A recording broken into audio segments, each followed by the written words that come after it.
نحمدہ ونصلی ونسلم علی رسول الکریم۔ امید ہے آپ سب حضرات خیریت سے ہوں گے۔ اکثر و بیشتر ہمارے قریبی حضرات مجھ سے سوال کرتے رہتے ہیں، عموماً کاروباری حضرات اور اسی طرح جو گھریلو خواتین ہیں وہ آتی رہتی ہے، سوال و جواب ہوتا رہتا ہے۔ عموماً یہ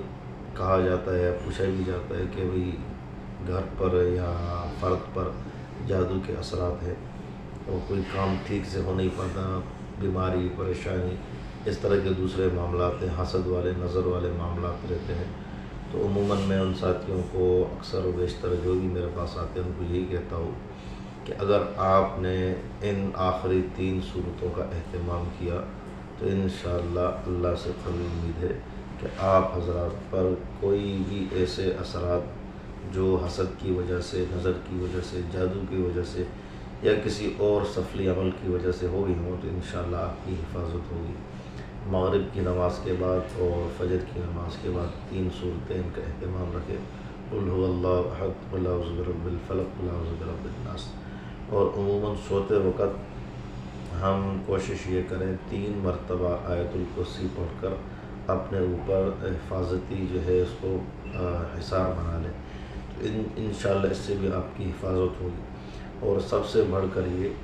کہ جو گھر کی خواتین ہیں اگر وہ باوضو رہیں، باوضو رہنے سے بھی انشاءاللہ اثرات بد وہ بھی انسان پر اثر نہیں کرتے۔ اسی طرح ہم جب گھر سے نکلتے ہیں یا کاروبار کی جگہ میں جاتے ہیں، مزدوری کی جگہ پہ جاتے ہیں تو عموماً کوئی اتنا خاص جو ہے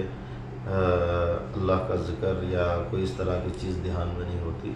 تو اس کے لیے پھر یہی ہے، ساتھیوں کو ہم یہی کہتے ہیں کہ جب آپ کاروبار کی جگہ آتے جاتے ہیں